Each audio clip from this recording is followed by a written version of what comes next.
परम पूज्य गुरुदेव, वंदनीय माता जी को नमन। हर पल जिंदगी तो उसे हर क्षण जीना सीखें। ईश्वर ने हमें दो महत्वपूर्ण अनुदान दिए हैं, एक समय और दूसरा क्षमता। किंतु हमारे पास सीमित समय व क्षमता है। इसी समयावधि में हमें अपने निर्धारित कर्तव्यों के पालन के साथ जीवन के परम उद्देश्य की प्राप्ति भी करनी है। इसलिए जीवन का प्रत्येक क्षण अनमोल है, क्योंकि समय के सदुपयोग पर ही जीवन का विकास संभव है। किसने कितने समय के अनुसार कार्य किया, उसी के अनुरूप उसे उपलब्धियां मिलती हैं। समय की 3 अवस्थाएं हैं, भूत, वर्तमान और भविष्य। सिर्फ वर्तमान ही हमारे हाथ में होता है, जबकि भविष्य वर्तमान का प्रतिफल होता है। भूत को हम मिटा नहीं सकते। वर्तमान में खड़े रहने की सामर्थ्य बिरलों में ही होती है। वर्तमान समय का उपयोग हम कर नहीं पाते। प्रायः हम अतीत की यादों में खोए रहते हैं या फिर भविष्य की कल्पनाओं में डूब जाते हैं। यदि वर्तमान का उपयोग करते भी हैं तो वह भी आधे अधूरे मन से करते हैं, जिसका परिणाम यह होता है कि महत्वपूर्ण वर्तमान क्षण हमसे छूट जाता है। वर्तमान समय की उपेक्षा करके कोई भी इंसान प्रगति नहीं कर सकता, क्योंकि हमसे जो कुछ कर सकना संभव है वह सिर्फ वर्तमान ही है। हमारे पास सीमित समयावधि है, अर्थात गिने हुए क्षण है। एक क्षण ज़्यादा किसी को नहीं मिलेगा। ऐसा तो हो सकता है कि हमारी गिनती में कोई भूल चूक हो, किंतु समय से कभी भूल नहीं हो सकती है।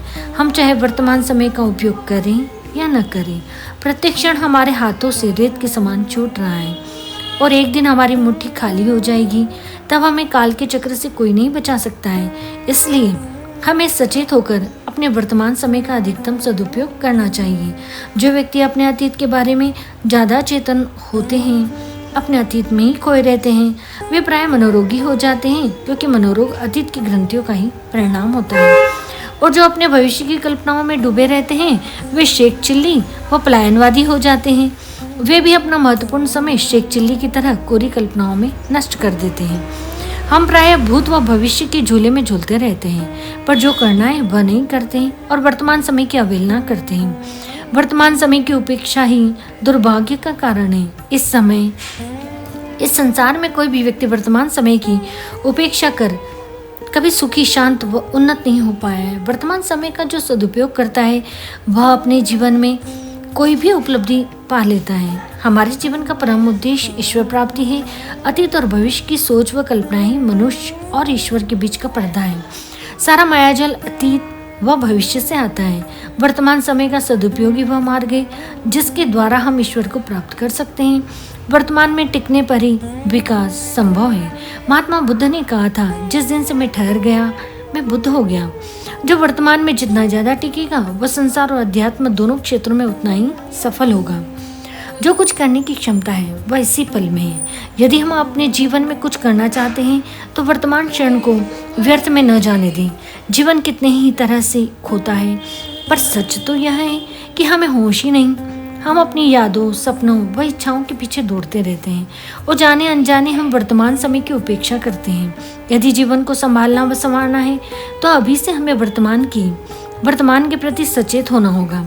हमारा अतीत हमें जकड़े रहता है, हमें इससे बाहर आना होगा, क्योंकि अतीत की जकड़न ही मनोरोगों का कारण है। अतीत के परिष्कार से वर्तमान में टिकने की क्षमता आती है। वर्तमान में जीने वाला कभी अपराध नहीं कर सकता, क्योंकि वर्तमान में जीना ही होश में रहना है। प्राय व्यक्ति अपनी कल्पनाओं के कारण ही भयभीत होते हैं, जबकि वास्तविकता वैसी नहीं होती है। अपने अतीत में रहने के कारण ही व्यक्ति अवसाद से ग्रस्त हो जाता है और जो भविष्य में डूबा रहता है वह दुश्चिंता का शिकार हो जाता है। वर्तमान में रहने वाला ही वास्तविक सुख, शांति व प्रसन्नता पाता है। आज तरह तरह के नशों की खोज की गई है, क्योंकि हम वर्तमान का सामना नहीं करना चाहते। वर्तमान का सामना करने से डरते हैं। वर्तमान हमारे सामने अपनी वास्तविकता को लाकर खड़ा कर देता है, पर हम अपनी वास्तविकता को स्वीकार नहीं करना चाहते। वर्तमान से पलायन का सबसे सुगम मार्ग है नशा, क्योंकि नशा हमें बेहोशी देता है। सारे नशों का आविष्कार वर्तमान से भागने के लिए ही हुआ है। पलायन की सुविधा देता है नशा, पर पलायन हमें मनोरोगी भी बनाता है, क्योंकि मनोरोगी परिस्थितियों से भाग लेता है। जिस समय हम संघर्ष करते हैं वह क्षण होश का होता है। होश में जीने के लिए संघर्ष करना पड़ता है, अपनी वास्तविकता को स्वीकारना पड़ता है, जबकि हम अपनी वास्तविकता को स्वीकारना नहीं चाहते और नहीं संघर्ष करना चाहते, क्योंकि हम अपनी वास्तविकता व संघर्ष दोनों से ही घबराते हैं। जीवन का वास्तविक विकास तो संघर्ष में ही है, और संघर्ष वही कर सकता है जो होश में जीता है। कई लोग अपनी पूर्व में हुई गलतियों के कारण उन्हीं के बारे में सोचते व मन ही मन पछताते रहते हैं, फिर किन्हीं कल्पनाओं में खोए रहते हैं, जबकि हमें सिर्फ वर्तमान के बारे में ही सोचना चाहिए, क्योंकि अतीत की गलतियों व भविष्य की व्यर्थ चिंता का निदान सिर्फ वर्तमान के सदुपयोग में है। वर्तमान का सदुपयोग वही कर सकता है जो होश में जीता है। यह तो सच है कि हम एक क्षण भी बिना कर्म के नहीं रह सकते। क्रियाशील रहना हमारा स्वभाव है और क्रियाशीलता में हमारा विकास संभव है।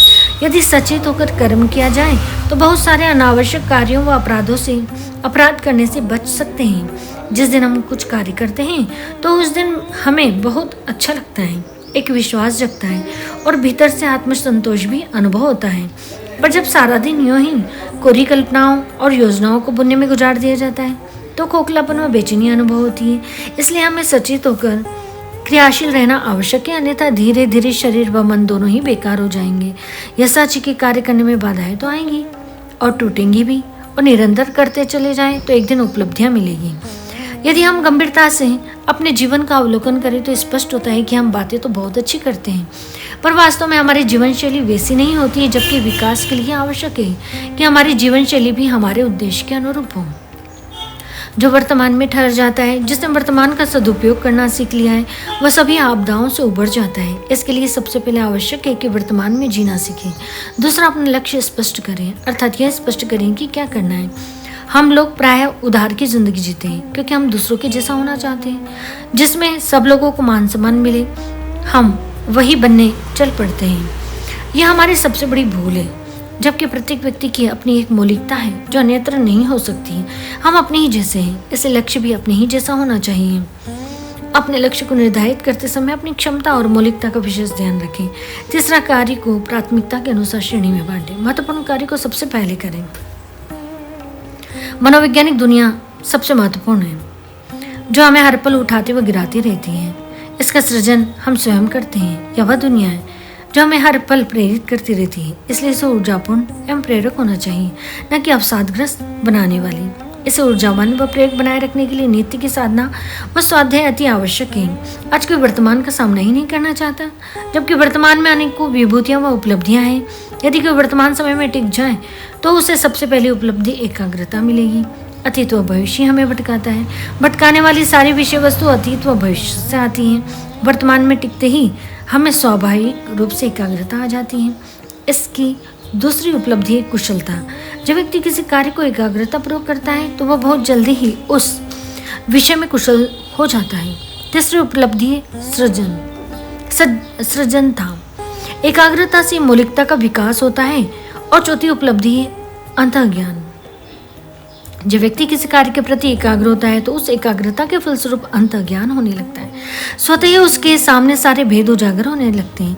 कभी कभी एकाग्रता का चिंता एक स्तर से दूसरे स्तर में चली जाती है, जहाँ व्यक्ति को अलौकिक अनुभूतियां होने लगती हैं। यह सब वर्तमान समय में जीने का ही सुपरिणाम है। जबकि वर्तमान से भागने और अतीत को याद करने या भविष्य की कल्पनाओं में खोए रहने से जीवन अंधकार से घिर जाता है और जीवन की क्षमताएं इस आवरण में ढक जाती हैं। इस कारण व्यक्ति का जीवन मनोरोगी बन जाता है।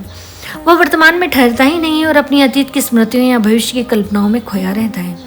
इस परिस्थिति से बचने का एकमात्र उपाय यही है कि वर्तमान की महत्ता को स्वीकारा जाए, वर्तमान में जीने का अभ्यास किया जाए एवं वर्तमान समय का बेहतर सुनियोजन किया जाए। केवल वर्तमान ही व्यक्ति के अतीत को परिवर्तित करने व भविष्य को गढ़ने की क्षमता रखता है, लेकिन वर्तमान में जीना इतना आसान नहीं है। वर्तमान का सामना करने में व्यक्ति को घबराहट महसूस होती है, क्योंकि इससे हमारे अंदर छिपी हुई क्षमताओं व शक्तियों के आवरण हटते हैं एवं स्वयं से हमारा परिचय होता है।